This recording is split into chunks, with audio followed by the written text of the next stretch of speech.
രാത്രി 1 മണി 2 മണിയൊക്കെ ആകുമ്പോൾ വിളിച്ചിട്ട് ഹലോ എന്ത് ചെയ്യുന്നു, ഇങ്ങ് പൂവാലന്മാരെ പോലെയാണ് സംസാരിക്കുന്നത്.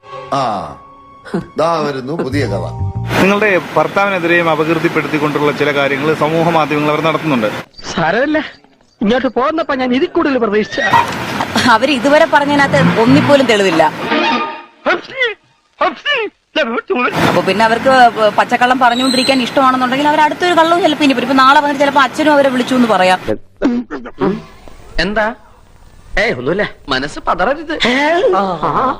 അല്ലെങ്കിൽ എന്റെ അമ്മ അവരെ വിളിച്ചു എന്ന് പറയാം. അവർ പലതും പറഞ്ഞുകൊണ്ട് തന്നെ ഇരിക്കും. പക്ഷെ നമുക്ക് തെളിവല്ല നമുക്ക് ആവശ്യം. ഇവനെ ഞാനൊരു പൂശിട്ടെ, അതുകൊണ്ട് ഒരു പ്രയോജനമില്ല ഏട്ടാ. നമ്മുടെ സൈഡിൽ നിന്നുള്ള തെളിവുകൾ മുഴുവൻ നമ്മൾ കൊടുത്തു കഴിഞ്ഞിരിക്കുന്നു. ചക്കിന് വെച്ചത് കൊക്കിന് കൊണ്ടു. ദിയയുടെ ഭർത്താവ് പൂവാളന്മാരെ പോലെ രാത്രി വിളിച്ച് സംസാരിക്കുന്നുവെന്നായിരുന്നു ജീവനക്കാരി പറയുന്നത്. എങ്ങനെയുണ്ട് എന്റെ ബുദ്ധി? പക്ഷെ ചെറിയൊരു പ്രശ്നമുണ്ട്. ഇതിന്റെ ഇടയിൽ ദിയ കൃഷ്ണയുടെ കമന്റ് കൂടി ആയപ്പോൾ വീഡിയോ വൈറലാവുകയായിരുന്നു. അവൻ ഓടിക്കുന്നത് റോൾസ് റോയ്സ് ആണ് മോളെ, തള്ളിവണ്ടി ഓടിക്കുവാണെങ്കിൽ നിങ്ങളെ അറിയിക്കാം.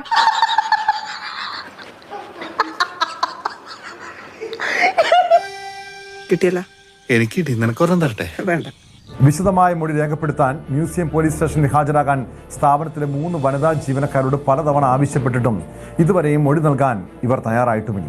നമ്മൾ വിചാരിച്ച പോലെയൊന്നുമുള്ള കാര്യങ്ങൾ. 3 ജീവനക്കാരുടെ ബാങ്ക് അക്കൗണ്ടുകളിലേക്ക് ഒരു വർഷത്തിനിടയിൽ എത്തിയത് 66 ലക്ഷം രൂപയാണ്. അച്ഛൻ പറഞ്ഞു ഇതിലും ഭേദം കട്ടപ്പാറയായി കക്കാൻ ഇറങ്ങുന്നതാണെന്ന്. അറിയാത്ത പിള്ളക്ക് ചൊറിയുമ്പോഴേ അറിയൂ. എങ്ങനെയുണ്ട്? എന്നാ ഞാനോട് വിട വാങ്ങട്ടെ തമ്പി സാർ.